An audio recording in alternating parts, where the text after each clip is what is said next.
The sun was low over the wide red fields, casting long shadows across the dry ground. John wiped sweat from his brow as he walked toward the old fence behind his farmhouse. He had seen something strange earlier that day, a big sack lying near the gate, unmoving. At first, he thought someone had thrown garbage from the road, but now, as the evening came, something about it felt wrong. He walked closer, boots crunching against the gravel. The sack was dirty, torn at the edges, tied with a thick rope. But then, he stopped. It moved, just a little, like something weak inside had tried to shift. John blinked, staring hard. Maybe it was an animal, hurt and trapped. He bent down, heart thudding, and pulled the knot open. The smell hit him first. Sweat, blood, and something strange he didn't know. Inside the sack was not an animal. It was a person. No, not a human.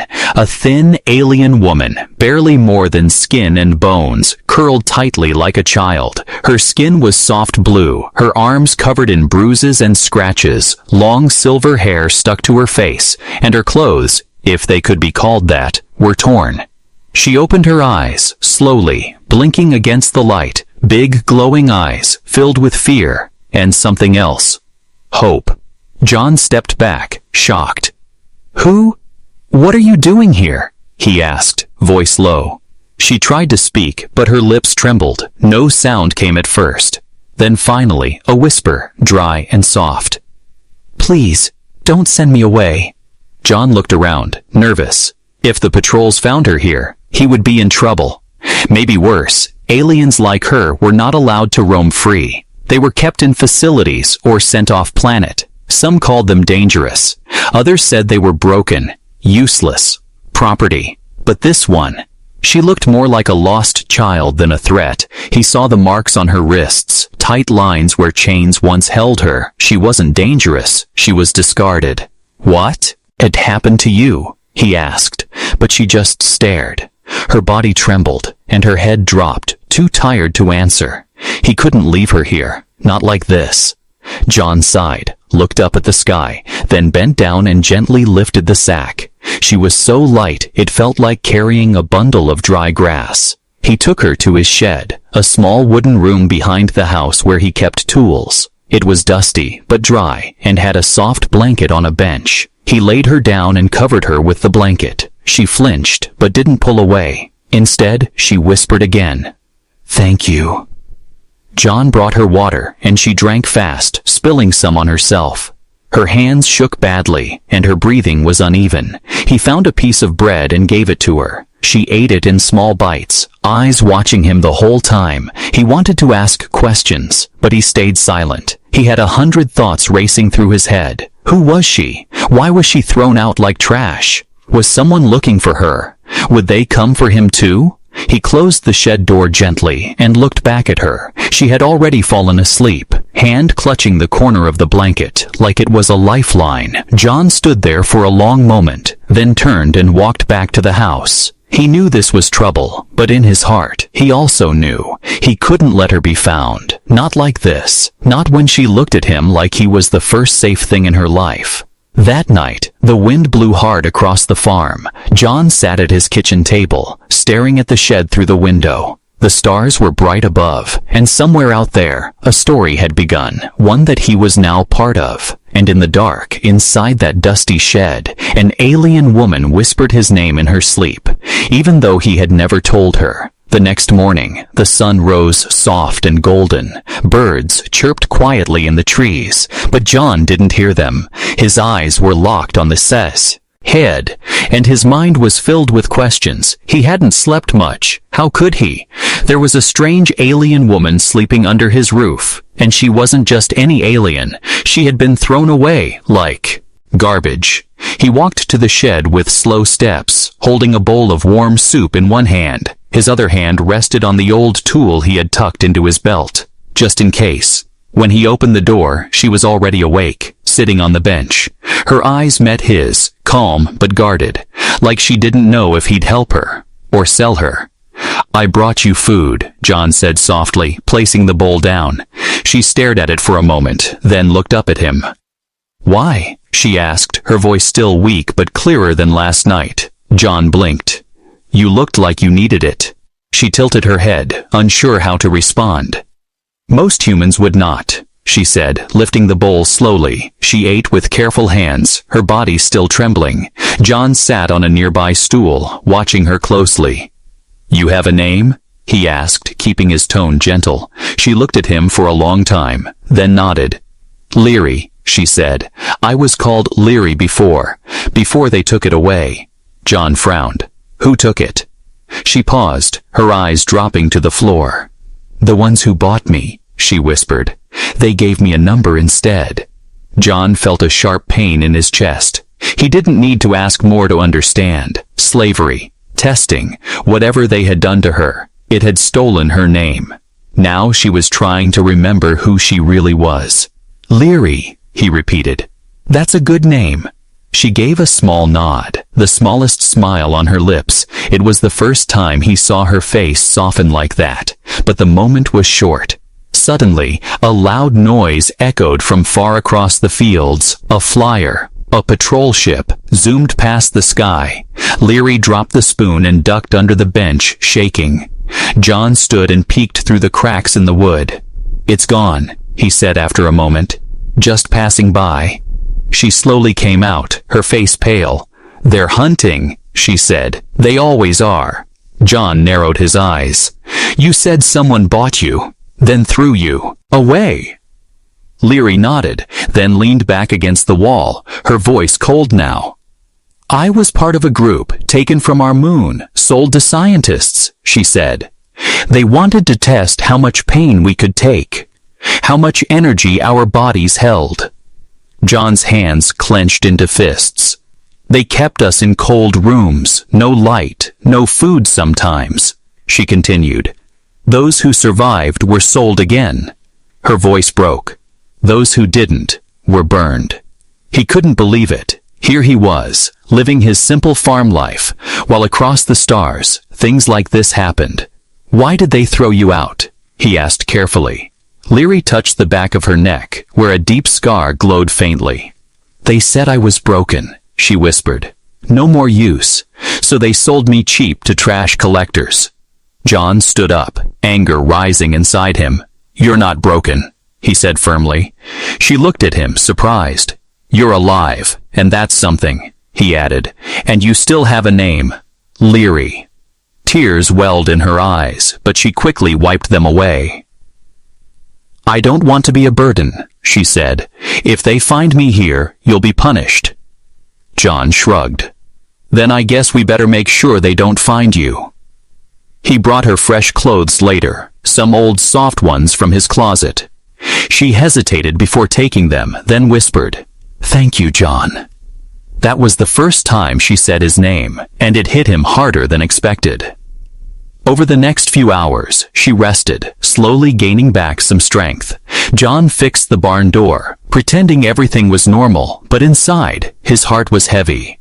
That night, as the stars returned to the sky, Leary sat by the small window of the shed. She looked up at the stars, whispering to them in her own language.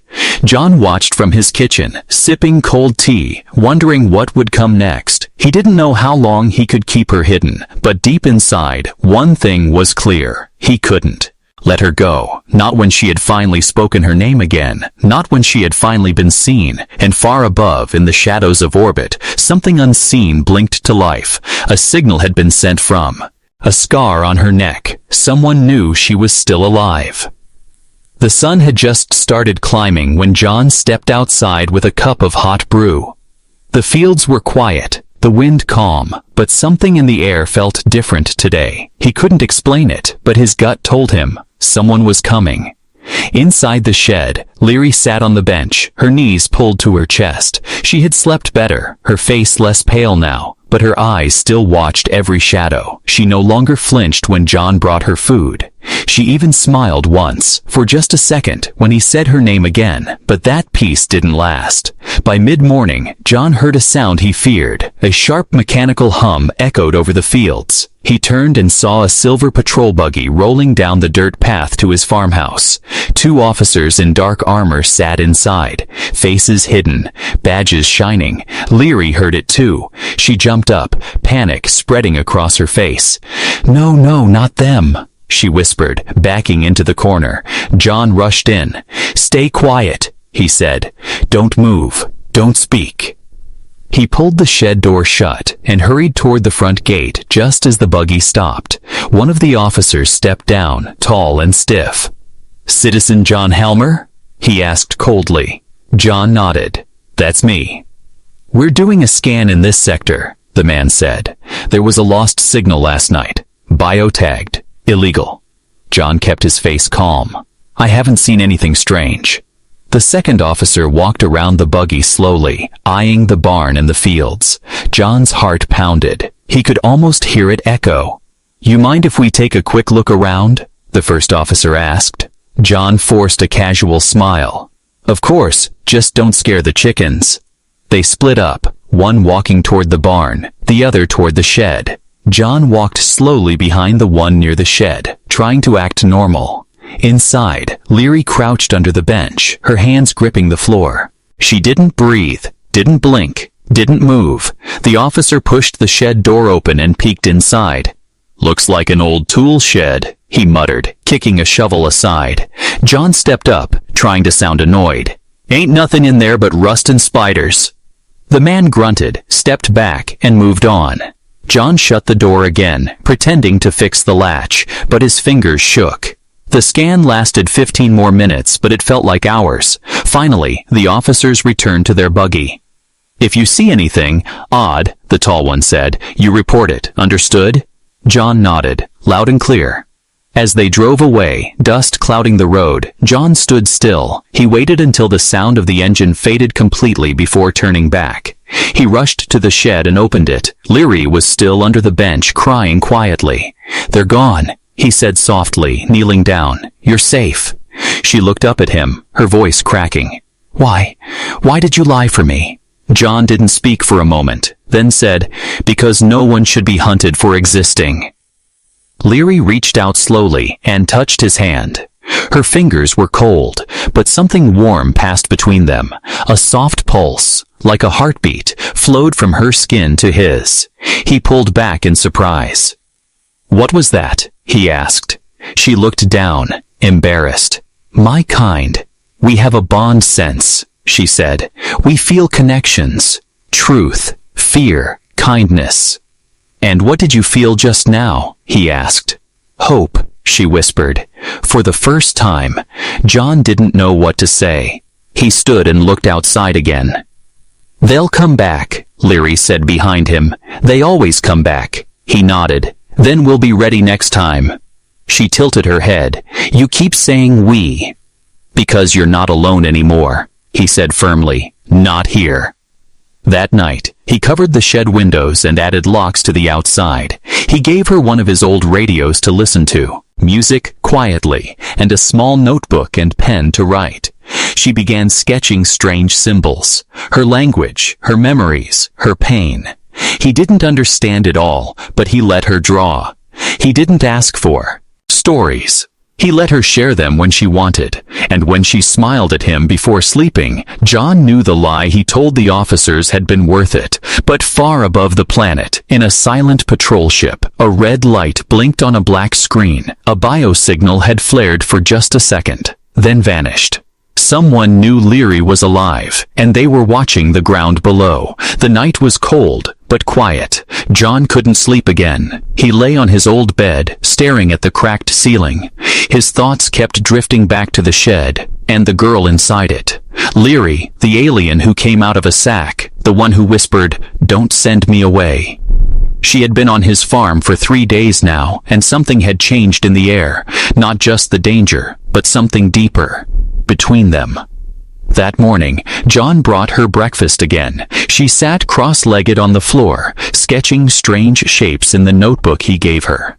When he entered, she looked up and smiled gently. "I drew the stars," she said, "the way they look from my moon. John looked at the drawings. Curved patterns, spirals, dots, and lines. They looked like art, but they also looked scientific. "You remember all this?" he asked. Leary nodded. "My memory is all I have left." Then she went quiet, tracing one of the lines with her finger.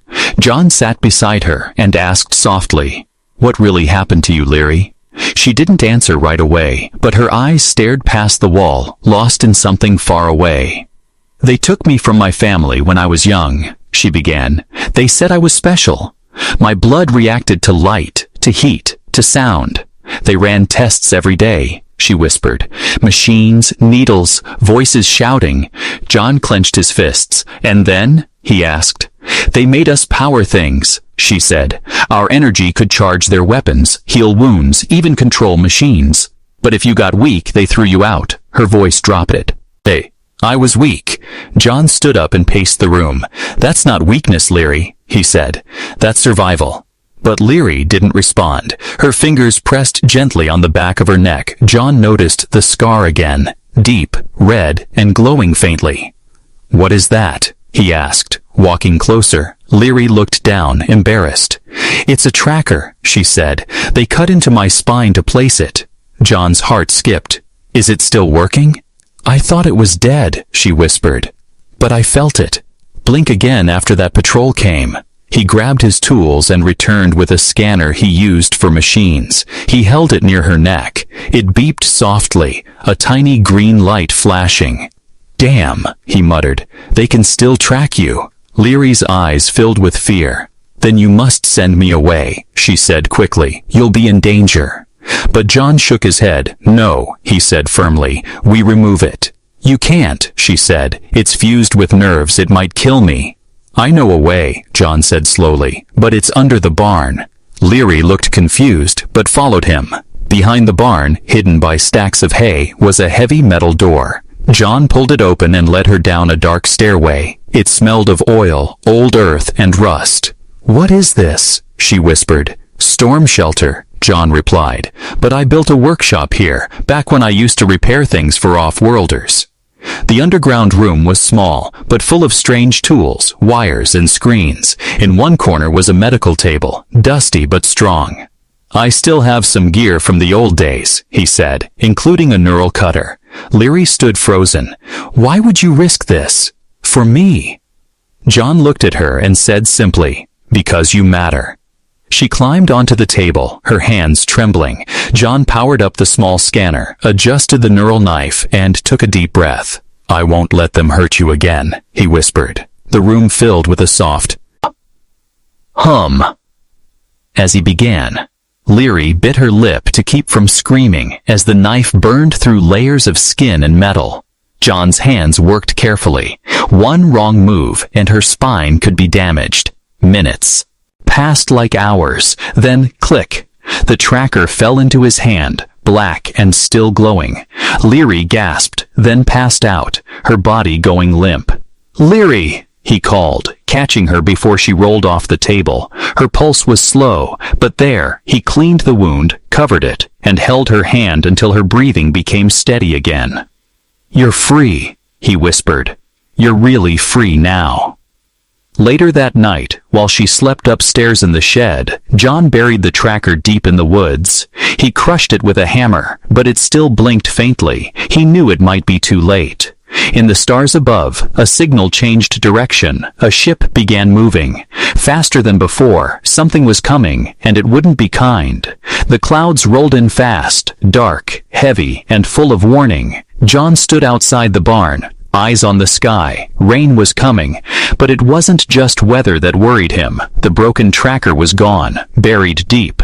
But what if the signal still reached someone before it died? He didn't say anything to Leary yet. She needed rest, not fear.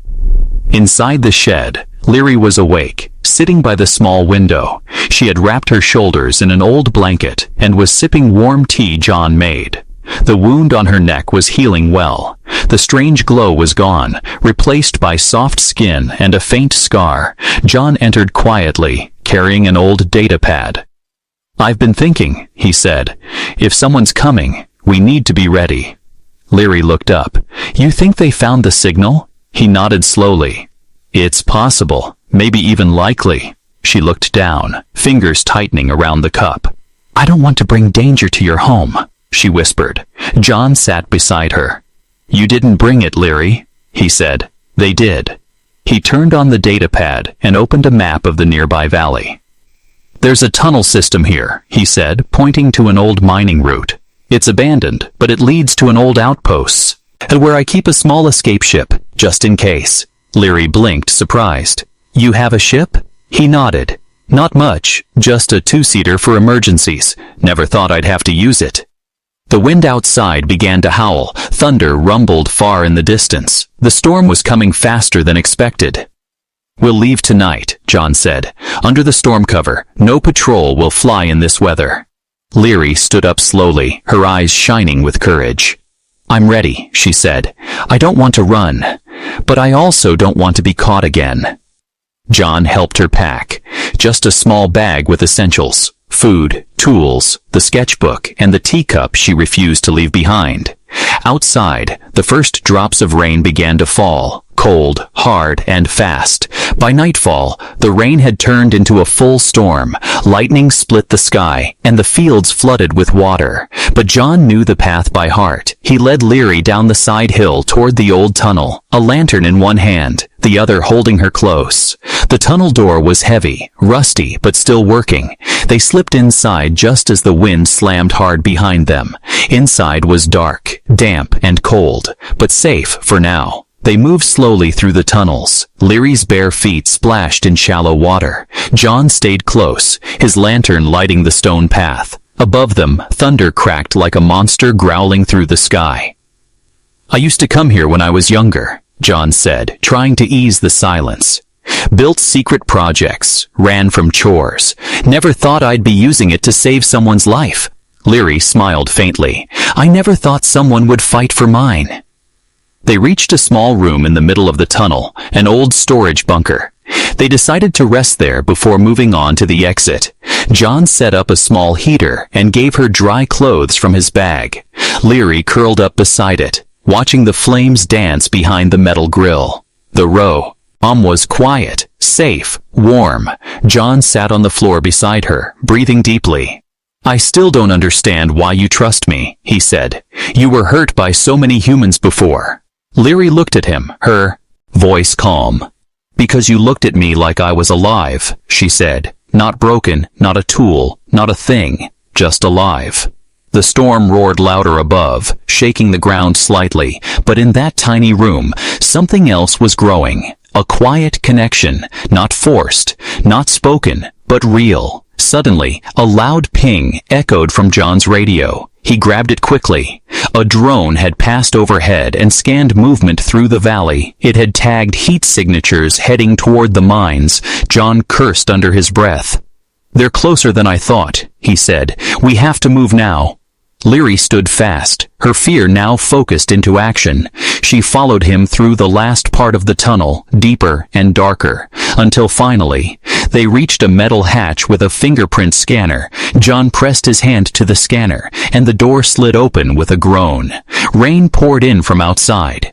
Across the field, hidden under camouflage, sat a small ship. Rusty but ready, they ran through the storm, boots splashing in water, wind slapping their faces.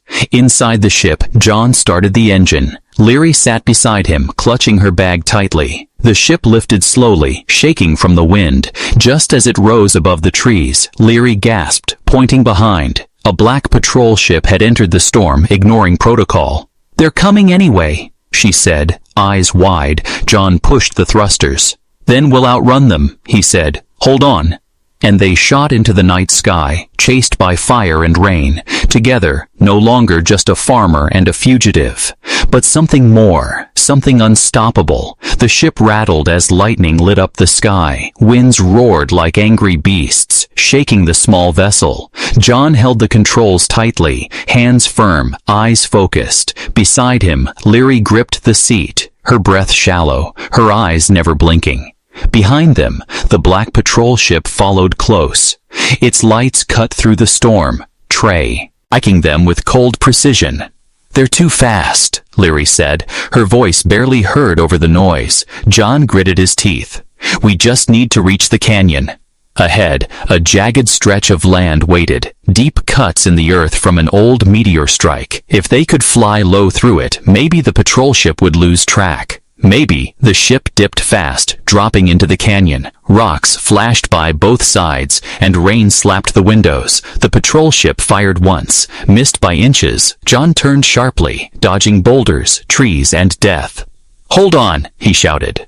Leary clung to her seat, whispering words in her native tongue. Prayers, maybe. The ship scraped the side of the canyon, sparks flying. A warning light blinked red on the dashboard. "We're hit," John said. "Engines damaged." The ship dropped lower, slower, the thrusters crying. They wouldn't make it much farther. Leary pointed. "There, a cave up ahead." John adjusted course, barely missing the edge of a cliff. The ship slid into the cave entrance, scraping metal. Then everything went dark. Silence, only the sound of rain outside, and the heavy breathing of two souls who had barely escaped. "Are you okay?" John asked, turning to her. Leary nodded. "You?" He smiled weakly. "Still alive." They climbed out of the ship, using a flashlight to explore the cave. It was deep, wide, and dry, a temporary shelter at least. But they knew it wouldn't be long before the patrol scanned it. John slumped against a wall, checking the damage. "We can't fly out again, not without repairing the engine." Leary sat across from him, her eyes filled with quiet sadness. "This is my fault," she whispered. "If I leave, you'll be safe." "No," John said firmly. "We made this choice together." "But I'm not like you," she said, voice trembling. "I'm not even human." John stood up, walked to her, and knelt down. "You are someone," he said. "See, only one who deserves to live." She looked at him for a long time, her glowing eyes soft. Then she reached into her bag and pulled out something, a crystal, small and pulsing gently with blue light. "What's that?" John asked. Leary held it in both hands. "My people call it a soul stone," she said. "It stores life energy. If I use it, I can power the ship for a few minutes." John's eyes widened. "That's enough to escape." Leary nodded. "Yes, but..." She looked away. "It will take everything from me." John froze. "You mean?" "It will drain me dry," she whispered. "I might not survive." Silence filled the cave. The choice hung heavy between them. John turned away, pacing. He had fought so hard to protect her. He couldn't let it end like this, not with her giving up her life to save his. "There must be another way," he muttered. But time was short. The patrol ship hovered outside the canyon, scanning slowly, getting closer. Suddenly, Leary stood, walked to the broken engine, and placed the stone inside a small core socket. "No!" John shouted, running toward her. But she turned to him, calm, peaceful. "My life was stolen for so long," she said, "but you gave it back. This is my choice, John." The stone glowed brighter, pulsing faster. Leary's body began to shimmer. Her skin lit up with soft light, her veins glowing like rivers of stars. John grabbed her hand. "I won't let you die," he said, eyes full of pain. She smiled. "Then don't forget me." A burst of power filled the ship. Lights came on. The engine roared. John pulled her inside, holding her close as he took the pilot seat. The ship lifted, fast, strong, glowing from the inside. The patrol ship noticed too late. John hit the thrusters, and they soared out of the canyon like fire. The enemy chased, but they couldn't match the speed. Not now. They escaped into the clouds, disappearing over the ridge. John looked beside him. Leary's head rested on his shoulder. Her eyes closed. She was still breathing, but faint. "You did it," he whispered, holding her close. "You saved us both." The ship flew through the clouds. Samasis. I leant now. The rain had passed, and stars peeked through the darkness above. But inside the ship, John held his breath. Leary lay still beside him, her skin pale, her glow fading. "Stay with me," he whispered. "Please." The Soul Stone had done its job. It gave the ship just enough power to escape, but it had taken almost everything from her. He landed in a quiet valley, far from cities, far from patrols, a place he had found years ago, hidden, forgotten, peaceful. The ship touched down gently, and John carried Leary out in his arms. The night was cold, but the sky was full of light. Stars shone like candles above them. He laid her on a soft patch of grass and held her hand. "Leary," he said softly, "you can't leave now, not after everything." Her fingers twitched just a little, then her eyes fluttered open, faint light inside them. "I'm still here," she whispered, voice weak, "but I feel far away." John brushed her hair back. "No, you're right here," he said, "with me." Tears burned in his eyes, but he held them back. She had given so much, risked everything, and yet, she still smiled at him. "You saved me," she said. "You saw me, not as a creature, not as a tool, but as me." "I was never a hero," John said. "I just couldn't let you die." She placed her hand on his chest. Her palm glowed faintly. "I felt your heart long before I heard your words," she whispered.